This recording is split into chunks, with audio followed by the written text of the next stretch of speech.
Bonjour à tous et bienvenue sur le JT du Coin, l'émission qui récapitule les actus crypto récentes et qui est sponsorisée aujourd'hui par Bitvavo. La semaine dernière, je vous parlais du piratage de KelpDAO et de l'effondrement de la TVL d'AV. Mais depuis, l'initiative DeFi United a eu beaucoup de succès. Les dons ont continué d'arriver pour finalement dépasser la somme initialement perdue lors du piratage de KelpDAO. D'une cible initiale de 293 millions à récupérer, on est passé à plus de 317 millions de recueillis. Grâce à cet incroyable mouvement de solidarité, les utilisateurs de RSETH pourront récupérer, si tout se passe bien, l'intégralité de ce qui leur est dû. Maintenant, la procédure de récupération n'est pas si simple que ça et demande certaines précautions et un processus de gouvernance qui prend du temps. Mais en principe, cet épisode sera bientôt derrière nous et la DeFi en aura tiré une leçon importante que ses plus grands acteurs n'oublieront pas de sitôt. Du côté de la finance centralisée, ensuite, nous avons aussi des nouvelles. La vérité a été révélée au sujet de l'intervention de Tether qui avait gelé 344 millions d'USDT. En fait, les adresses concernées appartenaient aux Iraniens qui s'en servaient pour financer le Hezbollah et les gardiens de la révolution. Pour une fois, ce n'est donc pas une erreur judiciaire. Enfin, la dernière mise à jour des sujets de la semaine dernière concerne la France.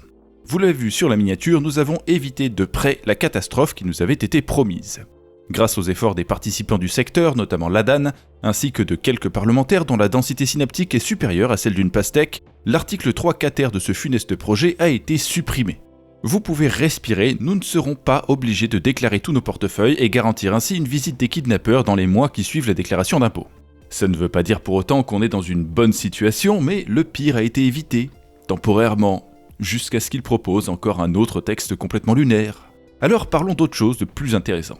En ce moment, Polymarket est sur toutes les lèvres et les miennes n'y font pas exception. Et comme j'aime bien les études qui nous donnent des chiffres concrets, cette semaine on va parler de la dernière qui est sortie sur les marchés prédictifs.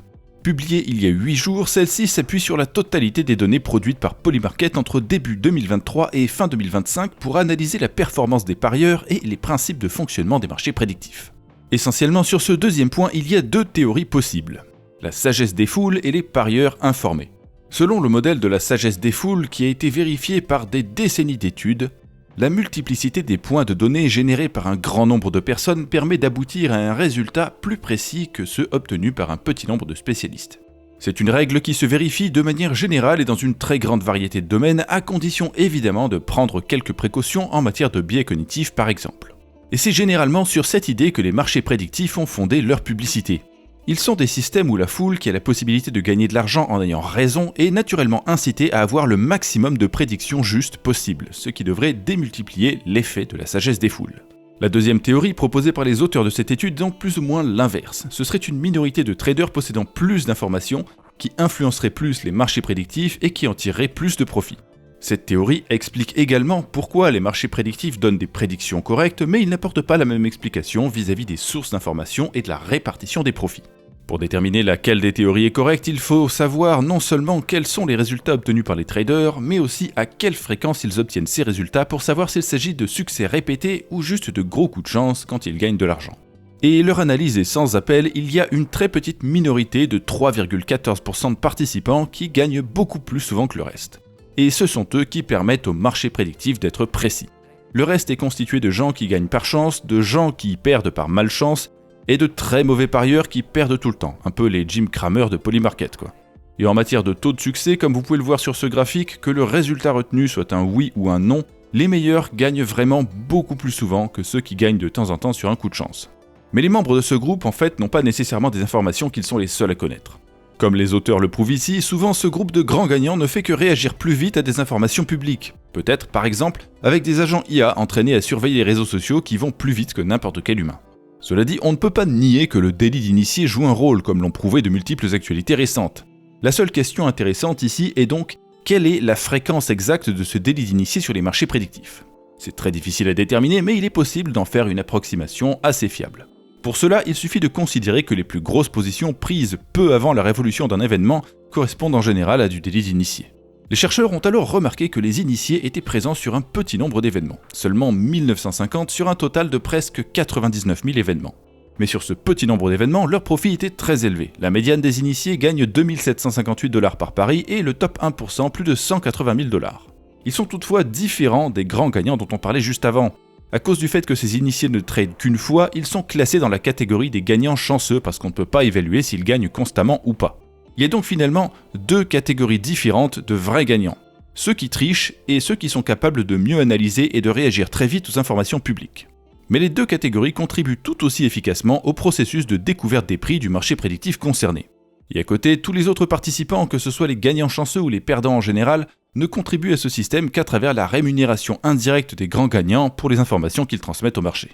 Enfin, comme toujours, l'autre catégorie qui fait constamment du profit sur Polymarket est bien évidemment celle des teneurs de marché qui exploitent la volatilité plutôt que de prédire l'avenir. Alors si vous voulez aller sur Polymarket et que vous n'êtes pas un insider, c'est peut-être ce qu'il y a de mieux à faire. Et si vous préférez investir au lieu de faire des paris, vous pouvez rendre visite à notre partenaire du jour. Bitvavo, c'est une plateforme d'échange crypto européenne, plus spécifiquement établie aux Pays-Bas, et ils ont quelques arguments pour vous séduire. Chez eux, vous pourrez trouver plus de 400 actifs, une interface mobile facile à utiliser pour les débutants, une version pro pour les utilisateurs plus experts, des fonctions très utiles comme l'investissement programmé et le staking, etc.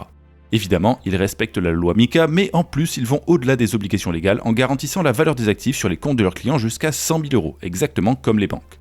Et pour couronner le tout, si vous cliquez sur le lien d'affiliation en description, vous pourrez recevoir un cadeau de 25 € si vous y créez un compte et que vous y tradez pour 100 € d'actifs dans les 7 jours. En tout cas, retour aux infos avec la dernière décision de l'Union Européenne en matière de crypto, et plus spécifiquement en ce qui concerne la Russie. Il y a quelques temps déjà, ils avaient parlé d'un nouveau paquet de sanctions contre la Russie et c'est désormais chose faite. Il y a maintenant une interdiction quasi totale de toucher à tout ce qui est russe dans la crypto. Ce qui concerne évidemment la monnaie stable A7A5 basée sur le rouble, mais aussi une autre monnaie stable basée RUBX, aussi indexée sur le rouble numérique, qui est leur monnaie numérique de banque centrale, les plateformes d'échange centralisées, ainsi que les applications DeFi d'origine russe. Et en prime, tout ça s'applique aussi à la Biélorussie. D'un côté, ça paraît un peu absurde de vouloir appliquer ça à des plateformes DeFi, mais de l'autre, c'est vrai que le blanchiment d'argent est à peu près la seule raison pour laquelle quiconque aurait envie d'utiliser une plateforme DeFi russe. Quant à l'intérieur de l'Union Européenne, cette semaine c'est en Tchéquie que la crypto avance. Lors de la conférence Bitcoin de Las Vegas mardi dernier, le gouverneur de la Banque centrale de Tchéquie a prononcé un discours sur le Bitcoin qui faisait également office d'annonce. Car d'après eux, en intégrant à leur réserve nationale 1% de Bitcoin, le retour sur investissement augmente alors que le risque reste le même. Par conséquent, ils ont décidé de lancer un portefeuille de test, d'acheter un peu de Bitcoin et de vérifier la performance de ce portefeuille par rapport à l'original pendant quelques temps. Et dans 2 ans, si les résultats sont bons, la Tchéquie intégrera peut-être officiellement le Bitcoin au portefeuille de sa banque centrale. 2 ans, ça peut paraître un peu long, mais c'est une banque centrale quand même, ils doivent être très prudents. Ce n'est toutefois pas le cas de tout le monde, comme l'a prouvé un fonds de pension colombien qui a décidé d'intégrer le Bitcoin à l'une de ses stratégies dès maintenant. En effet, ils viennent de lancer une offre orientée vers les nouveaux épargnants entre 18 et 45 ans qui voudraient investir dans la crypto de manière sécurisée. Pour cela, ils reposent sur l'ETF Bitcoin de BlackRock. Bien sûr, cette offre ne concerne pas le régime principal des retraites, c'est une pension complémentaire. Mais voilà, c'est quand même un pavé de plus posé par la crypto sur la route vers l'adoption.